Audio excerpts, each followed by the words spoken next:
All right, good afternoon, everyone. I would like to call this meeting of the Faculty Senate to order. This is a special meeting of the Faculty Senate. While non-faculty senators are welcome to attend the meeting, only faculty senators may introduce business and vote on matters considered at this meeting. The floor is reserved for faculty senators. Others may have the floor only if yielded time by a faculty senator and recognized by the chair. The first or number 2 item on the agenda is a motion to approve a special rule recommended by the Faculty Consultative Committee. They propose the following special rule: during the meeting, speakers are limited to 2 minutes each time they are recognized. The clerk will interject when speakers have 30 seconds left, and when time is up, a 2/3 majority of those present and voting is required to approve the special rule. Chris, can you please bring up the poll?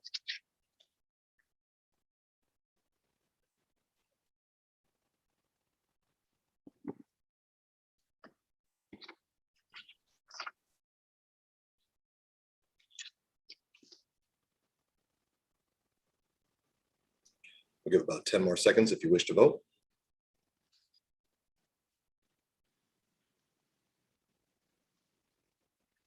And last call.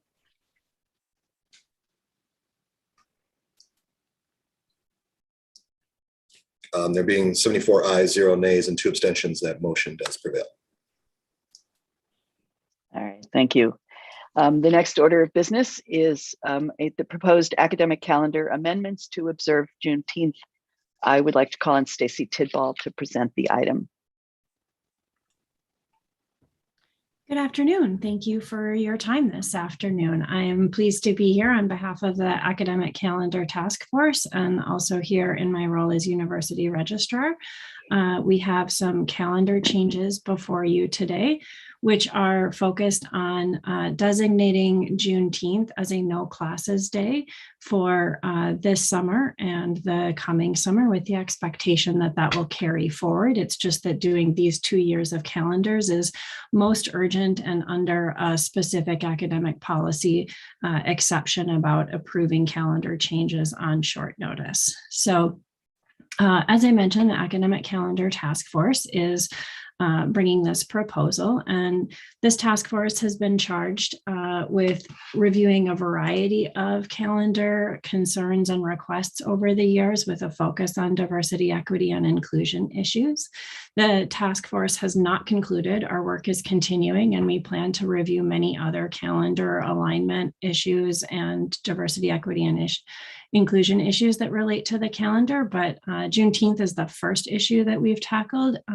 We chose Juneteenth to tackle first because it does have some urgency for this summer, whereas other calendar changes that might arise as a result of the task force's work will probably occur on a much longer timeline, just because of the nature of how far in advance we tend to pass academic calendars. So the task force, just for some really brief background, is focused on the academic calendar. It is, after all, named the Academic Calendar Task Force. That being said, we are coordinating closely with Human Resources, and we do have a representative from HR on the task force to help us coordinate questions of things like an HR holiday that would ultimately perhaps align with this Juneteenth proposal for the academic side of the calendar.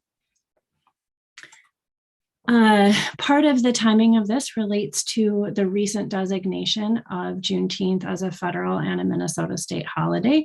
That's a relatively new designation for the state. It occurred shortly before Juneteenth last year. And for those of you that are curious, Juneteenth is June 19th, and when it falls on a Saturday or Sunday, the federal and state observation go to the closest business day. So on this summer, the observation would be Monday, June 20th, 2022, and then the following summer, it would occur Monday, June 19th, 2023. I think it's helpful for this group to probably be aware of some of the impacts of calendar changes. Were we to add a date like this in fall or spring semester in our quote regular terms, the impacts would be much greater. We offer more classes. The preponderance of our classes at those times are in-person classes.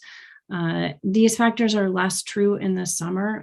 We do have more schedule flexibility in the summer. We have a variety of sessions that occur over the summer, allowing, in fall and spring, while there are certainly exceptions to this, we see classes that start sort of all at once and end all at once. That's not the case for every single thing. But summer is a much more staggered process where there are a variety of start dates for when classes begin in the summer and a variety of end dates as well. Several of our campuses focus exclusively on online classes in the summer. So just our offerings in general look a lot different over the summer. The vast majority of our summer classes aren't impacted. So just for a sense of scale here, on the Twin Cities campus, we're offering just a little bit more than 3,600 summer classes. And we've identified 180 of those 3,600 that have a meeting pattern scheduled, a class meeting scheduled for that June 20th Monday. So, and of those 180, only 14 of them are Monday only classes, meaning they would sort of have the biggest hit to instructional time, if that's how you want to look at the question. So on the Duluth campus, we have 8 classes that meet that June 20th that are already scheduled, and none of them are Monday only. So we've really been able to focus in on the classes that we think would experience impacts. Students aren't registered yet, and our plan, depending on the decision here, is to promptly reach out to all of the instructors and departmental schedulers that have classes scheduled in this way so that we can work out arrangements with them. There are a variety of options they're going to be able to consider, including adding a different Monday earlier. They could start earlier, they could end later. They could also choose another day of the week to add a meeting pattern. The reason why we're doing this work now is because it's before students have registered for these classes, so we have a little bit more flexibility to make changes.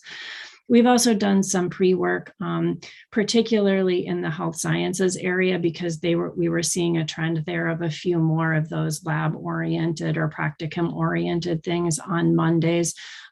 They were aware that this change was likely and already working on the issue of scheduling. So I think, that's sort of the general thing that we've been seeing as we've been talking to folks is there's been some anticipation of these calendar changes. And while it's not without some work to make adjustments, that for the most part, we're seeing accommodation, and certainly our consultation leading up to this proposal getting to this body has been very positive and in favor of the Juneteenth proposal.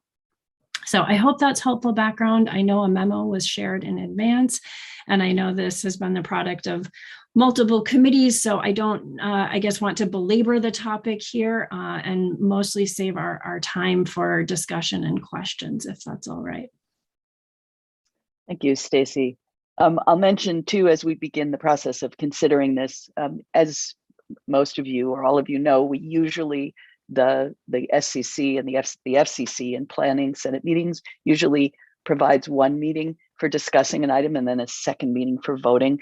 The time, when possible, the timing on this, because of the necessity to change the calendar, made that impossible to do. And so we instead, as you would have seen in the docket, there was a recording of one of the committee discussions, the FCC discussion about that, in hopes of bringing some information to everybody earlier at one time before the vote.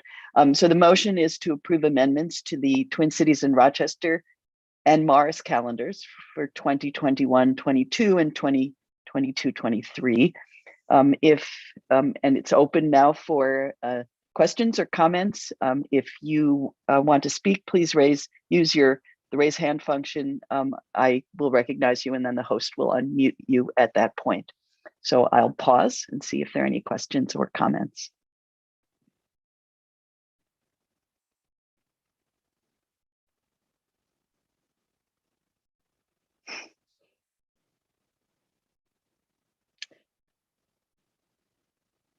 It seems that this was well considered in committee. I don't see anyone. Since this is the only item on our agenda, I just want to make sure before we move on to a vote, just to give everybody a chance to ask or comment if they want to. If not, we can proceed to a vote.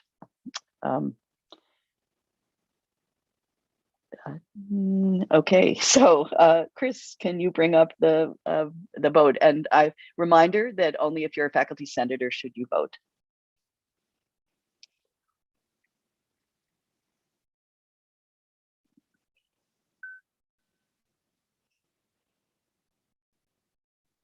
Oh, if you're an alternate as well. If you're a faculty senator or alternate, you can vote.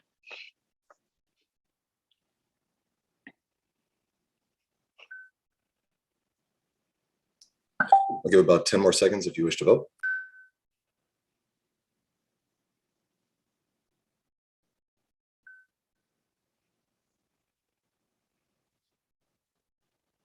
And last call.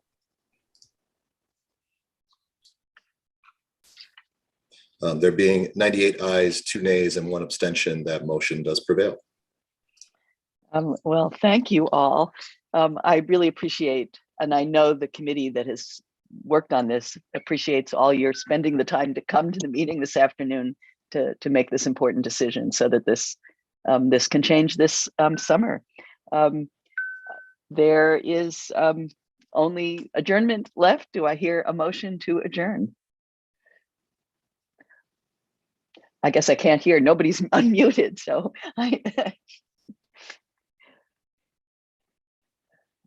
I will assume there. I hear a motion to adjourn and a second. Chris, can you bring up the poll?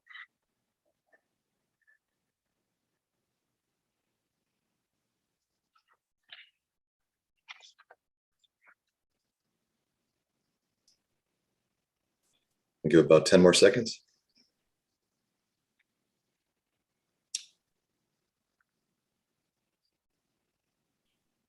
And last call. There being 100 ayes, no nays, no abstentions, that motion prevails. Thank you. And again, thank you for your time this afternoon. I look forward to seeing you at the next Senate meeting.